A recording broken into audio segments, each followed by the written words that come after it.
Well, good morning, everyone. Happy Wednesday. Thank you, everybody, for joining us online today as we commence our four-part series into direct sourcing. I'm Vicky Carolyn, and I'm Head of Talent Solutions at CXC. We're really excited to be partnering up with LiveHire to deliver some insights to you all today, and hopefully we can give you some really good tips to take away to use and enhance your individual roles and the businesses that you represent. So I'd like to start by introducing our expert panellists, Darren Morris, Managing Director ANZ at CXC, Miriam Harnese, MSP Delivery Manager at CXC, and Zach Beaton, Chief Commercial Officer at LiveHire. Welcome, everyone. Thanks, Vic. Thanks, Vic. So I think we will dive straight into questions. So the first one I've got, I'll pass it over to you, Darren. What exactly is direct sourcing and how does it differ from other recruitment strategies? Yeah, thanks, Vicky. So first of all, if we think of direct sourcing, it's made up of a capability. So people, process, technology, and brand. I guess the kind of four pillars or the four legs of the chair. And when we think of, I guess, direct sourcing from a contingent labour perspective, the area that I think is the most underused or perhaps area of concern is around the brand. And so, we think of direct sourcing as using, a brand to attract candidates, to be a magnet for candidates to be interested in an opportunity. Whether you're using whatever channels that might be. And, a number of organisations choose not to use their brand because they don't have capability or there's concerns around co-employment, it's often kind of thrown out in regards to why brands are not used for direct sourcing. But it is the key component, in my opinion, for what makes a direct sourcing capability. And it's probably one of the areas where there still is a lag between permanent direct sourcing activity and contingent direct sourcing, where the lack of use of brand. And I would say that that organisations that are effective or think of direct sourcing programs, they start to understand more about the brand and what attracts a candidate or an applicant. And I guess from the differences between a EVP, an employee value proposition, and perhaps a candidate or a contractor value proposition, because innately as an employer, there are certain attractive elements of an organisation that you push up front to be an attractor, versus a contractor who's there for a shorter period of time. There are other attractors. So for me, when I think of what is direct sourcing for organisations, it's the ability to attract candidates themselves, the organisation to attract those candidates themselves using a brand. Yeah, but I'll that's pass great. over to perhaps some other people with their opinion on the panel. Yeah. Zach, do you have any insights? Yeah, I think our experience, tells us that, 80 to 90% of candidates are attracted to brand, that end client's brand when it comes to contingent and contractor workforce. And so direct sourcing is really built on, as Darren said, on the foundations of using that brand to attract the talent, to build and curate a talent community, which is effectively the database of contractors, and then proactively building talent pools around projects and business units, skills or job families. And I think what we see with successful direct sourcing programs is, as Darren mentioned, they have the pillars, right? For us, it's sort of the technology side of things, but then there's also the payroll and curation of that kind of talent community. And so I know you guys will talk a lot more about the kind of the payroll and curation side of things, but for us, there needs to be a tech stack that can be tailored for a program, utilizing talent pools, fast engagement, using 2SMS, AI suggestions, all of those things. And I think that is different from the traditional kind of contractor recruitment strategies that we've seen evolve over the years, which is typically, rely on a supply chain or a supply panel. Yeah. Thanks, Zach. Miriam? Yeah, I mean, not much more to add there, Vicky, but I think, as well, just building on that, I think consistency as well is key. That one of the successes that we've seen in our programs from a direct sourcing perspective is, and as Darren mentioned, that there can be a bit of a lag between the permanent recruitment and the contingent recruitment, but by providing consistency through, a total talent solution or such, being able to leverage off what the internal talent team is doing and make sure that there's a consistent approach going direct to market as well, or into pre-vetted talent pools already. I think that for me it gives a bit of a more direct sourcing approach as well. Yeah, and I think sort of taking it from more of a reactive approach to recruitment, it's a bit more proactive. That's great. Thanks, guys. One thing I forgot to mention at the beginning is there is a Q&A box. So if anybody does have any questions, pop it in the box. Once we finish going through our questions to the panelists, we'll have a look at those questions and throw to the appropriate people to answer them. So my next question, so Miriam, this might be a good one for you to start with. In what ways can direct sourcing improve the quality of hires and time to fill metrics? Yeah, okay, thanks, Vic. So I guess from a quality of hires perspective, again, utilizing, brand and making sure that there's a really consistent approach with what the permanent teams are doing as well. I think the redeployment of contingent labour comes in here as well. We've already got some really great talent potentially already working within the business that if you're, looking at utilising and can redeploy, utilising the same IP and also knowing that they're a great fit for the business. I think it also allows, that pre-vetted talent pools that Zach spoke about as well, really curating those and making sure that they're ready to go. That engagement can both from a quality perspective, but also a time to fill metrics. I mean, we are working with humans here as well. So, whilst obviously direct sourcing can improve some of the time to fill, we're still reliant on people and hiring managers in particular, potentially reviewing and vetting and going through their shortlists as well. But I think from what we've seen and some of the success that we've seen in our programs that have been embedded, we've seen a reduction in onboarding from 2 weeks from time to offer to start time from 2 weeks to 5 days, 5 business days, really improving that turnaround to get a contractor into the business. And also just in terms of worker onboarding time, so again, another candidate experience there, we've been able to reduce it by 50% of the time taken. And that's just from, working with the teams, understanding where we can streamline processes as well. But understanding the metrics and what the businesses are looking for to be able to provide. And when you think about how fast-paced contingent is, that sort of time to getting people onboarded and working quickly is so important. Yeah. And Zach, what about from LiveHire's perspective? Have you got any key metrics that you can share with us with direct sourcing? Yeah, absolutely. I think time to hire is critical, right? Speed to hire and speed to market is critical when we think about direct sourcing. So I think when we're looking at filling from talent pools or submitting from talent pools, we've seen clients with time to hire down to 2 or 3 days, but the typical kind of median is around 9 days for that pre-screened talent.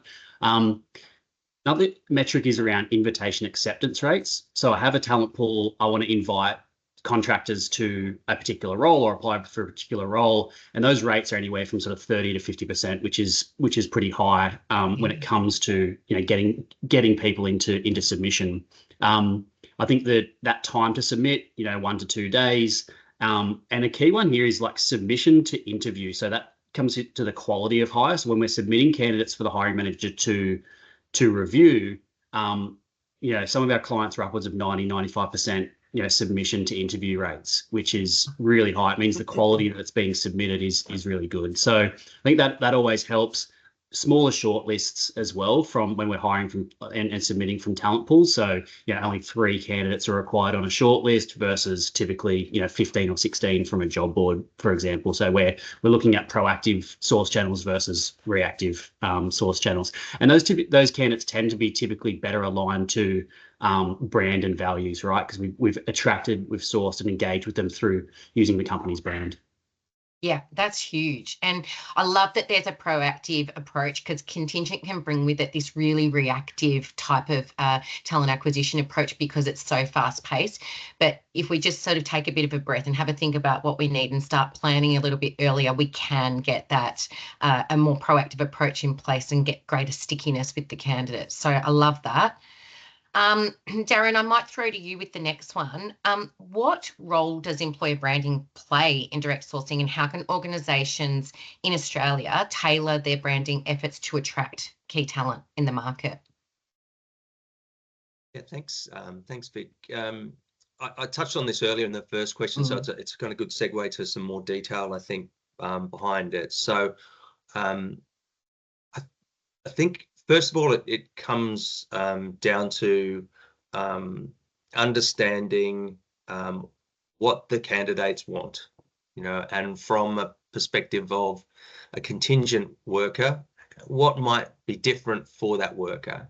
And I'll stay in the generalization, and I know there's industry differences and we could get in roles and all those things, but I'll stay at a kind of high level. And so please excuse me for the audience if your kind of segment might be slightly different, but I'll kind of talk more generically. And as an organization, we would payroll and engage more than 10,000 workers in Australia a year. So we kind of get a pretty good sample set of data. We run surveys across those workers on their start date and pulse survey through them, as well as kind of annual surveys. So we get a lot of data, which I kind of draw upon for some of these answers. So in one of those recent surveys that we've gone out to the workforce, we asked what's important to them. And so, and these are no different if you go into Google or kind of LinkedIn and start surveying this very, very common theme. So, the first that came out in our most recent survey is around flexibility. And so what does that mean for the worker? Clearly, people are choosing to contract because it's a flexible arrangement. So it's probably not a great surprise that it comes out as always a very high point that people look for. So as an organization, that's going to use their employer brand, and flexibility is kind of key. How much flexibility are you offering, and therefore how are you trying to attract the segment? So if you have no flexibility, you've got to work certain hours, you've got to be on site, that's the role, well then you're not appealing to I guess those people who want a lot of flexibility. Yeah. But if your contingent program offers that flexibility, then in your employment brand, in your recruitment conversations, you need to be discussing that. We offer the ability to work from home. You can't have to come into the office 2 days a week. Is that better or not as good as other jobs in the market? You can work whatever hours you want. It's deadline driven. So understanding the flexibility to be able to kind of position that either in the conversations, or if you're going to market, however you're going to market, whether that's through socials or advertising, whatever, it's kind of key, because that's one of the things that the contractors are looking at very early on in their decision-making process. Obviously, we always have a piece around, say, rates, which usually comes in around second, third. I think in this survey came in kind of third place. And so what does that mean for an individual? People always talk about contractors being well paid, but obviously from that perspective, they have no sick leave. They don't have entitlements in most cases in the engagement model. So that's kind of built into their rate. They don't necessarily know the notice period might be very short, and they may be taking unpaid time off between contractors. So there is a premium on rate. Not all. We've got customers who have a target for their rate. They're targeting the bottom quartile, because that's where their position is and and so they're looking at other benefits around their contractor value proposition to attract them. But where do you feel it fit in with the rates? What does, maybe there's some impact in regards to extensions, you know, the length of the contract. You know, when we think about remuneration, those play a part in it too. So we know that on average, 60% of our contractors will have an extension. Mm-hmm. Now, there's a huge variation in our clients as to what that looks like, from, you know, 30 something to 80%.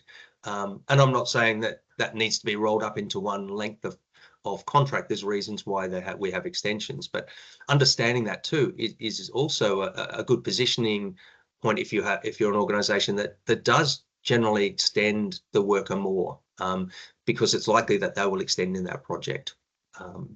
The other area is really the quality of work, the meaningfulness of the work. And so when we look at why workers engage, they engage because they feel that what they bring to the table, because they're not getting development longer career path, they bring a certain skill set and capability, and they feel valued. And so I think, again, understanding that and positioning that well through the process is really important. And this is where I think in direct sourcing, understanding, and Zach touched on it before, I think we'll probably talk more about micro-segmentation, knowing the customer, you know, knowing your contractors, understanding your value proposition for the role and where that fits within the organization and your competitors, you know, gives you a competitive advantage when you're direct sourcing, because you're controlling the conversation, controlling that narrative. And so, yeah, that's how I would kind of sum it up. Vic. Yeah, that's great. Thanks, Darren. And Miriam, have you got any insight into like what the employer branding plays in terms of the programs that we've currently got in place? Yeah, absolutely. And I think, you know, as Darren was saying, understanding the contractor side and the candidate side from a contingent perspective, and then marrying that up with what it looks like with the business as well. So with our programs, you know, we work really hard. We embed our solutions into our clients, so that we can leverage both our knowledge on the contingent side and the insights that we're getting from our contractor database alongside their employee brand and their EVP, and quite kind of consistently marry that up to ensure that we're going out and attracting that talent for them. So really understanding we're in there, we understand what, you know, makes a good cultural fit, because we can see people that are coming into the business from both a perm side but also a contingent side, working with the talent teams, the internal talent teams, to really understand what they're looking for and how they maybe approach their permanent conversations. How can we approach our contingent conversations to offer different things sometimes, but also to retain the talent? You know, let's not forget that some of the contingent workforce do then become temp to perm conversions as well. So making sure that they retain the talent in that sense as well. Darren talked about rates, and that's a big one when you try and convert a contractor rate sometimes into then a permanent salary. So really making sure that we're within those programs, consistently discussing with the business, with the talent teams, with the candidates, with those already internally there, what these rates would look like if down the line there is a contract of 12 months. Okay, well, what other things can we bring in from the employer branding and the EVP that the talent team are working with to supplement when that offer gets made to make them permanent as well, and vice versa. If, you know, sometimes people come off and from a permanent perspective and want to be retained in the business as a contractor as well. So really making sure that we've got those consistencies there has been something that we've really seen work with our programs from a direct sourcing perspective. So super important in the attraction piece, but also the retention piece and that cultural alignment as well, I'm hearing as a common theme. Yeah. So Zach, I think this will be best placed with you. Understanding LiveHire has some a large presence globally. Why is direct sourcing particularly effective in Australia, and how do the strategies and outcomes differ from those in the global markets? I know you've got some good global insight. Yeah, thanks, Vicky. So for context, so direct sourcing is one of our kind of primary go-to-market strategies in the US. And so a lot of the insights that we get is from kind of that market. So I think there's a few ways that the Australian market differs from US and also Europe. Probably first is just the sheer size and scale of those markets, right? So the Fortune 500, Fortune 1000 companies are running often well over $1 billion in contractor spend through those programs. So they're typically huge. They're managed by an MSP. It's typically through procurement, and there's very little alignment with talent acquisition or recruitment or how they go to market for their permanent recruitment processes. I think upwards of 60 or 70% of organizations in the US are planning on launching or considering launching direct sourcing program in the next year or two. So it's just a more mature market when it comes to direct sourcing, but there's also the makeup of the talent market in the US and Europe as well. I think in the US, they're approaching almost 50% of workers that are considered non-employee. So there's more talent being used in a contingent capacity. It's also reflected in the flexibility that's being demanded by workers, which Darren touched on, is also present in the Australian market. But that's also in the millennials and Gen Z, where 60% of them plan on pursuing contingent roles. So there's this real balance between perm and non-perm kind of roles for the talent over there.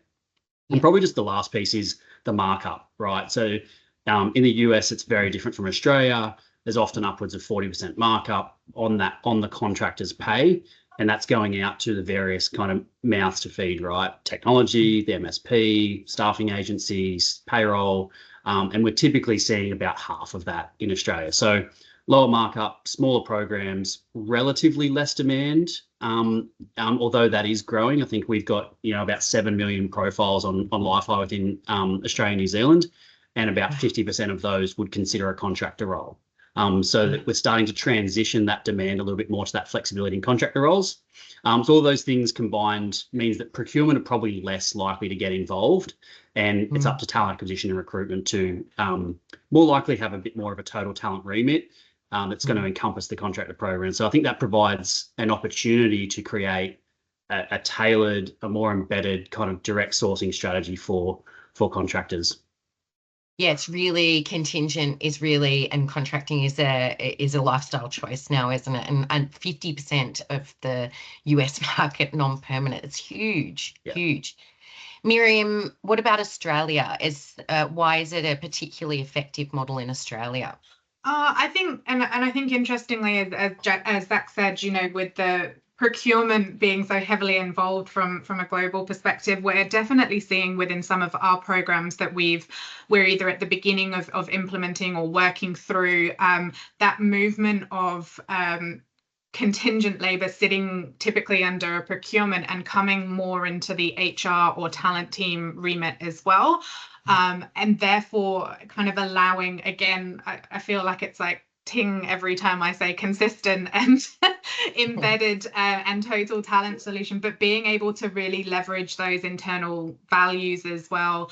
It's more tactical. There's more of that partnership approach from a relationship perspective as well. So you're really going to see when with this shift and the increase of direct sourcing within contingent alongside the internal teams as well. Yeah. And so moving on from that sort of, working as a part of the team and understanding business goals and objectives, I think the next question, I'll stay with you so you can elaborate. So how can organisations effectively align their direct sourcing goals with the broader business objectives, and what are the key indicators of success? Yeah, absolutely. I think, we can really align with our programs, working with the internal teams, and really kind of be part almost of the goal setting as well, to really meet what the business is looking for from a talent perspective, and really encompass that as well. So I think we look at the diversity statistics and ensure that we've got a 50-50 approach of a shortlist for gender diversity, in line with businesses and with our clients, to ensure that we're really marrying that up and making sure that is something that is being thought of from a contingent perspective, not just a permanent side as well. I think as well, we're really looking to work on the talent retention again and cost reduction. We've seen some really great stats from our programs as well, to really align with that cost reduction as well, where we've seen a 4.2% decrease of spend across the business because we've been able to implement direct sourcing approaches as well. And I think just as well, we work, a lot of our programs are on LiveHire as well, so working with great partnerships to be able to provide these insights back into the business, and there's such a flexibility and customization through LiveHire as well. So we're able to pull this out and make sure that we can indicate where we have been able to meet the business objectives or work with the business to get there, and therefore get those indicators of success as well. Sometimes they're metrics and sometimes it's just from good news stories as well.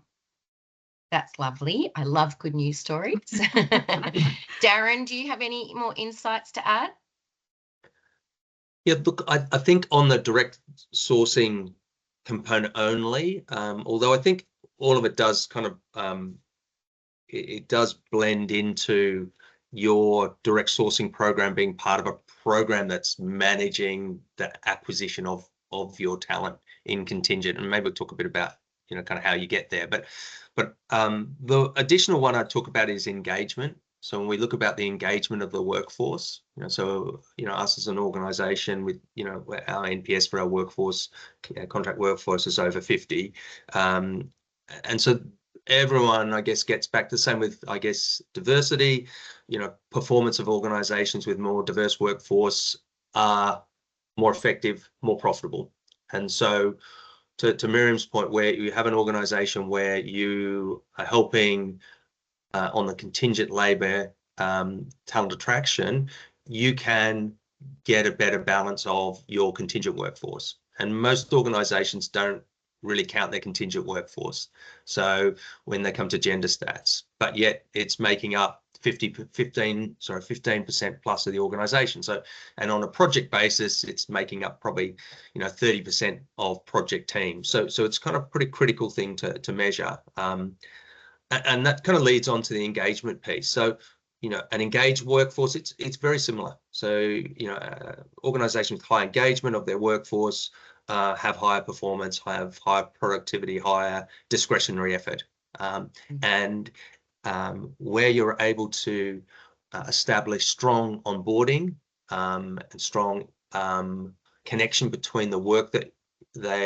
a worker will do and the work that they actually do, and you match up their drivers, as we talked about in an employment brand, then you start to get better engagement. And so when I was looking at we run a pulse survey, so looking at some of those scores in there. So, in our onboarding kind of feedback, we have just under 80% that are, through that kind of highly engaged on their onboarding experience. So they're coming out to us and they're strongly agreeing that that process kind of met their needs, and they're kind of in a good space starting.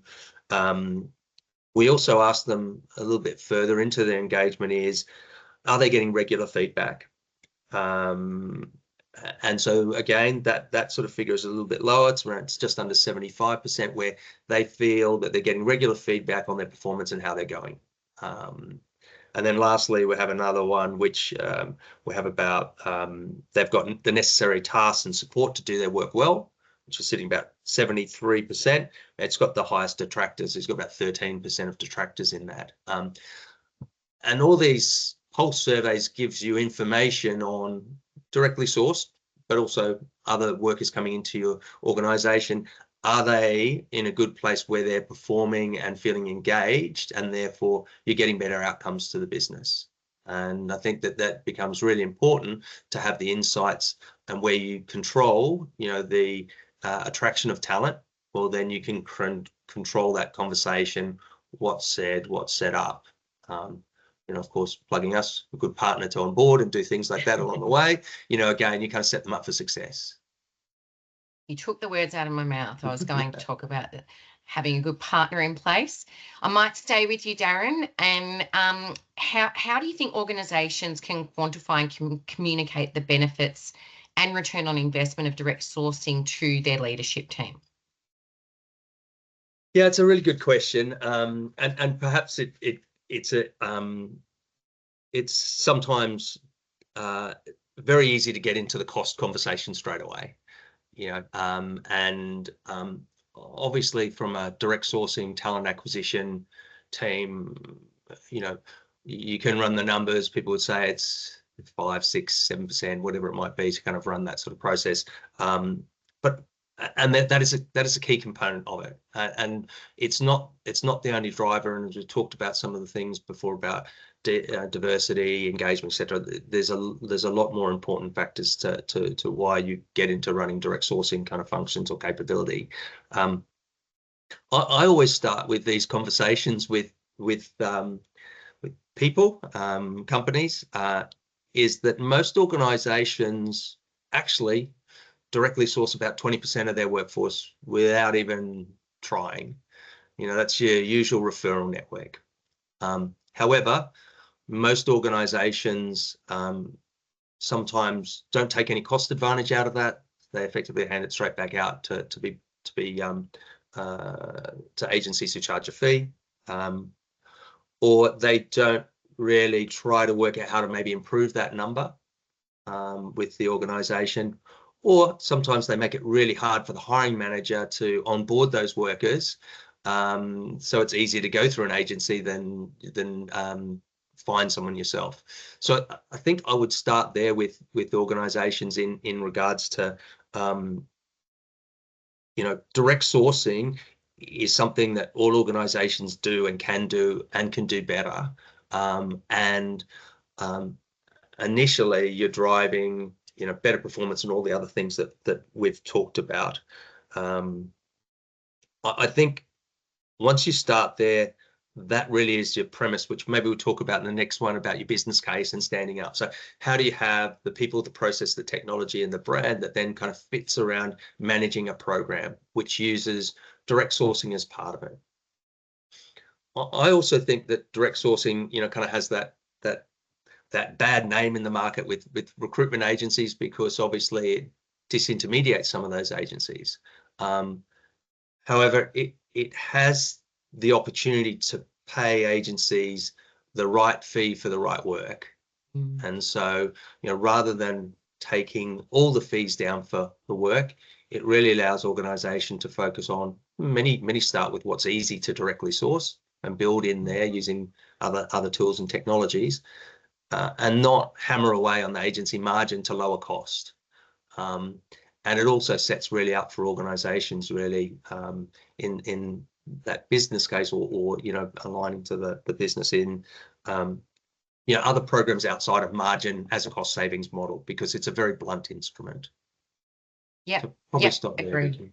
Yeah, no worries. I think that's great. And I think that the other thing is that we can talk about the return on investment and everything, but it's the organization needs to have a think about what's going to work for them as well, and aligning that sort of approach and the benefits to suit what their business needs are. Zach, do you have any more insights from your perspective? Yeah, I think there's a lot of metrics that we could use to, I guess, define the value and ROI of a direct sourcing program. I think a lot of the time the hard part is having the tools and accurate data to measure those as well. So starting points, progress, targets and the like as well. I think with our platform, we try and give our clients and our partners all of that data at their fingertips, right? So things like time to hire, source of hire, and source effectiveness. So think about how different channels are progressing through the recruitment funnel and how that might impact sourcing strategies, response rates, submission rates, all of that type of stuff. But I think some of the key ones that would align really nicely to organizational outcomes is things like diversity. So whether it's gender, Indigenous hiring, and any other diversity metrics that clients want to report on, that can all be done through the platform and make it really easily. And to Darren's point, like the demographics of your talent pool and your talent community. So where are you strong? What areas need work? What roles can be filled easily, from the talent pools, versus going to market and then relying on kind of more of the supply chain and the supply panel to deliver those as well. So I think all of that kind of combined is really important to have that data at your fingertips. but also to define what good looks like and what ROI looks like at the start too. Yeah, I love the analytics in LiveHire. It's awesome. It's just so easy and all visually there. It really supports internal business cases. So yeah, give that a little plug. Miriam, can you provide some examples of some of the organisations that we're working with that have successfully implemented direct sourcing? I know we can't talk to names, but maybe some examples across the board. Yeah, absolutely. So I think one thing to say is that most of our programs do have a direct sourcing element involved in them, but it's not necessarily coming in from the start and saying we can 100% directly source. You know, we need to build up. We need to make sure that we're understanding. So I think for us, we have a program that's been running for almost 2 years now. When we came in and when we started doing some direct sourcing, you know, it was a small, you know, we're going to go for 10%, 20% direct sourcing whilst we really understand the business, and build up from there whilst we were able to then curate your talent pools and really make sure that we're able to talent pool but also redeploy. One great thing that we've just completed the ABR for our second year running with this particular client, and we have an overall direct source hire of 73%, which has really grown. And one of the great things that has come from is from not only going out directly to the market, but being able to redeploy the talent that they have working currently and that we know about from our talent pools as well, and redeploy those that are potentially finishing engagement on one particular site and moving to another. I think other places that we've seen or other clients that we've been able to implement programs with, it's that introduction of gender diversity on a shortlist. You know, sometimes that wasn't in place, and being able to just say, yeah, we 100% have been able to have a 50-50 shortlist whenever submitting a directly sourced candidate list through to a hiring manager. That's been some really strong statistics for the business to provide back in terms of their goals and their business goals as well. Again, you know, we still see healthy referral rates across the board. We still need to work with our agency partners as well. So for this other particular client where we did introduce the candidate metric, we have gone from a 0 to 60% direct source as well, which has been great. But we're still seeing a healthy number of referrals coming in from the business, you know, which I think Darren said 20%. I think, you know, for us that almost does make 20 to 30% of then the contingent workforce that's there as well, which is, you know, pretty healthy for a business as well. You're on mute, Vicky. Sorry, 73% is amazing from a direct sourcing perspective. And so that's, if it's the client I'm thinking of, that's a massive achievement. So it's massive. And you and your team should be really proud of that. we are, yeah, very. But thanks to LiveHire for being able to provide us with that stat as well. That stat, yeah. Well, Zach, on that note, have you got anything else to add there? Yeah, I think when we look at our clients that are doing this well, it's obviously in the industries that have a higher rate of contractor roles, right? So primarily white collar industries like energy and utilities, banking, insurance, you know, consulting, government, telco, technology, like the typical ones that you would expect. But there's others in there as well, a little bit of healthcare and the like too. A few of our clients have achieved some really great results. So we've got an insurance company that kind of builds out a direct sourcing program for their disaster response. So floods, fires, cyclones, really quick candidate response time, you know, 1 day time to submit. And they've got sort of 95% of their candidates talent pooled ready for that rapid deployment. So it's a bit more of a reactive response to what's happening on some, you know, macro conditions. We have clients in the energy industry with fast response times. And I think, aviation as well. I think the key here is the journey from, you know, 0 to wherever you want it to be. It can start at, you know, to Miriam's point, 10 or 20%, maybe in that first 12 months. What are the benefits that come from that? But as you get up to, you know, 40, 50, 73%, how does that impact the business, and how is that embedded and aligned with everything that they're achieving? So I think there's a few things that our clients that are common. The common thread for those ones is like, we've harped on it a lot, but using the employer brand, that is absolutely critical. That ease of use for candidates as well. So easy to join, easy to communicate, easy to engage, easy for onboarding. And I think that tends to retain candidates longer too. And then that effective kind of talent pooling, which is proactively curating for future demand. Yeah. Thanks, Zach. I'm conscious of time and we're getting to the end of it. So before we wrap up, we'll give one more question. Darren, how has the role of direct sourcing evolved in the talent acquisition landscape? Yeah, thanks, Vicky. Yeah, look, I think it obviously continues to evolve. I think we talked about at the beginning that I think from direct sourcing in contingent, it still lags a long way behind permanent. And so for organizations who are stepping into a contingent labor program, there's an enormous amount of opportunity to use the tactics and tools that you use in permanent direct sourcing program. And we have customers who use a lot of common technology and tools across there, and obviously Zach's talked about technology in the area of talent pooling. So look, interestingly enough, I'll talk about some of the things. I think advertising still works. Crazily enough, it's still out there, it's still working. We'll probably see more effort to remove advertising, job boards, etc., social media from the process in permanent than contingent. So we're lagging that factor. Part of that is because it's kind of real time in some cases. So it's kind of real time. I need someone quickly who's available. But where we are seeing some evolution is into the talent pools and technology that sits around that ability to get available talent. So nurturing, we've talked about micro segmentation or segmentation of communities to identify those workers who have worked when they leave, who would come back, and to create talent pools of workers that really you're able to reach into. Whilst time to hire is, we've talked about the speed of that, organizations still have to be ready too, and better organizations have workforce planning and they have time. And so, talent pooling is becoming really effective and very effective and more effective as we go on. I think areas such as AI, which becomes the ability to kind of communicate and nurture that talent, assists. And I think we're starting to see some AI tools which are helping to predict when contractors are available.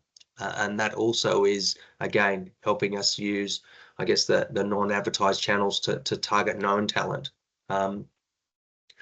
Most organizations are extending workers, as I talked about, 60%. So, that in most cases we see that contractors will extend.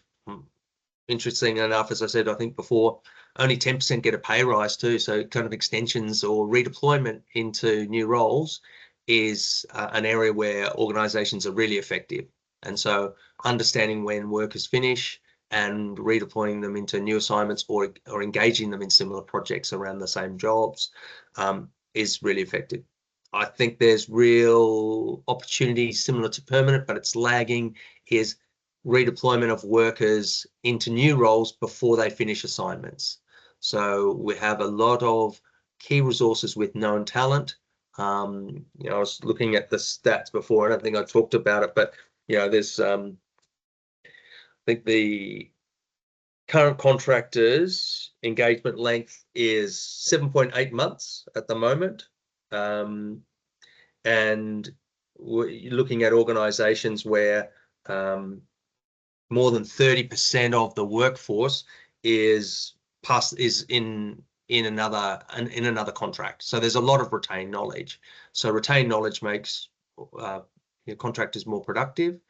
And I think looking at projects to say, oh, this person is finishing a project and there's another project that's starting that's more strategic where those skills are useful.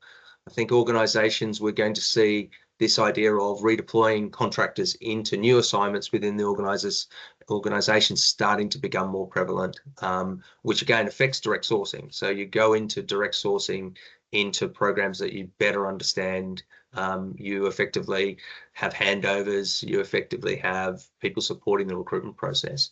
But I would say overall, I'd go back to the beginning of my point, which is I think in the contract direct sourcing space, kind of there's a lot of opportunities to deploy the techniques that are the well proven in permanent direct sourcing programs. And I think if you've kind of mastered those, you know, to achieve direct sourcing rates, which Miriam talked about, more than 50% is really achievable.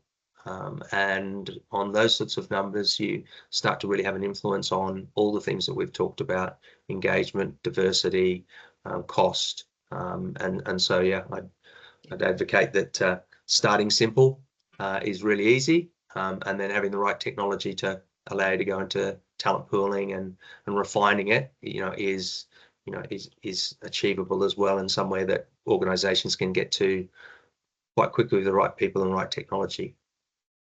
Thanks, Darren. And I think we've common themes throughout our discussion today have been, obviously utilising employer branding to attract talent. There's the cost benefit, but there's more than that. There's that attraction and retention benefit in a direct sourcing program, underpinned by great technology with some great analytics to support the ongoing evolution of direct sourcing for the business is really crucial. It is going to continue to evolve. So I guess in order to stay up to date with trends and best practices in direct sourcing, we really encourage everyone to follow industry blogs, join any sort of professional networking groups that would assist with that, webinars, conferences, participating in forums. But we've obviously got, this is first of a 4-part direct sourcing series. So we've got another webinar at the end of September, which will be talking about implementing a direct sourcing program. And I think that will have some really great metrics and understanding what your business goals are internally and aligning that direct sourcing program with what your business goals are. So we'll be sending out the recording to everyone today. There will be a guide as well coming out. We'll send some insights as well after the 4-part series. And we will bring up a screen shortly, which will have a code on it, so you can scan that to follow both CXC and LiveHire on socials, and we will send out updates to everybody as and when we can on any direct sourcing initiatives that we'd like to share. So Marie, was there any questions in the chat box we should get to? No, we didn't have any questions, Vicky, but if anyone does, they can put it in the Q&A now and we can get back to them following today's event. Thanks so much. Well, thank you, everyone. Thank you, Miriam, Darren, Zach, for being a part of the panel today and sharing all of your knowledge and insights. And we will look forward to seeing everybody at the next webinar at the end of September. Thanks, Vicky. Thanks Awesome. for hosting. Thanks, Vicky. Thanks for having us, guys. Cheers. Bye. Bye, Miriam. Bye, Zach. Bye, everyone. Bye-bye. Bye.